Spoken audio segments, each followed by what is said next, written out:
আজকে যে আমার প্রিয় মানুষের জন্য যে মনটা খারাপ থাকবে সেটা না। সময়ের অপেক্ষায় সবসময় থেমেছিলাম। সময়টা সবসময় ভেবেছিলাম সে হয়তো আবার আসবে, সে হয়তো আবার আমার সাথে যোগাযোগ করার চেষ্টা করবে, কিন্তু করলাম। এতে আমি অনেক হ্যাপি যে আমার প্রিয় মানুষটা আমাকে একটা জিজ্ঞেস করতে পারলো না যে আমার সময়টা কেমন যাচ্ছে।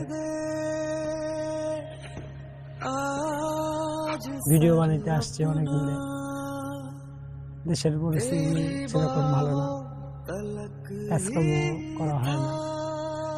এই পরিস্থিতিতে আজকে তার 1 বছর হয়ে গেলে চলে যাওয়া, সে সময়টা অতিবাহিত করার জন্য আজকে মূলত এদিকে আসা। আমাদের উদ্দেশ্য ছিল না যে কোথাও যাব, তো প্রিয় মানুষটার আজকে যে 1 বছর সেই মর্মে একটু বাইরে ঘুরতে আসা এবং একটা ভিডিও বানা। সে প্রিয় মানুষটা যদি কোনোদিন সে আমার এই ভিডিওটা দেখে, তাহলে সে বুঝতে পারবে যে প্রিয় মানুষটাকে যেটা আমার খুব বেশি ভালোবাসত, সে আমার কথা তো বলতে পারেনি, একটা ভিডিও বানিয়ে দিছে। মানুষ বলে অনেক কিছুই, প্রথম আসে জীবনে, তাকে কোনোদিন ভোলা যায় না, সময় হয় না।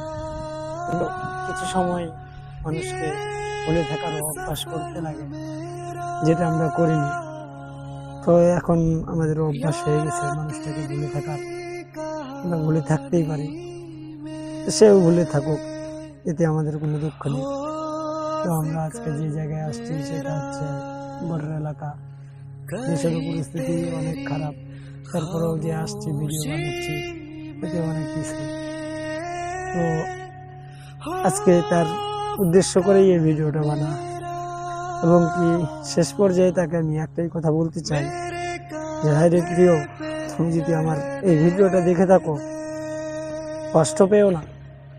কষ্ট পাওয়ার মতো কিছুই বলবো না, সময় অনেকটাই কম, তোমার কাছেও ছিল, আমার কাছেও ছিল।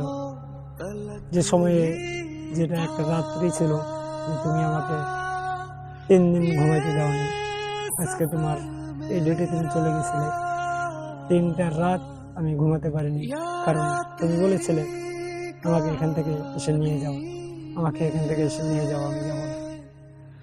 তো প্রিয়, তুমি ভুলে চলে গেলে, এতে আমারও কোনো দুঃখ নেই, কোনো কষ্ট নেই। গেছো, যাও, দেখো তোমার পরিবারের সাথে তুমি থাকো, ভালো মন্দ ভালো ব্যবহার করো, ওরা যেখানে তোমাকে যেটা করতে বলবে সেটাই তুমি করবে, রাগ দেখাবে না।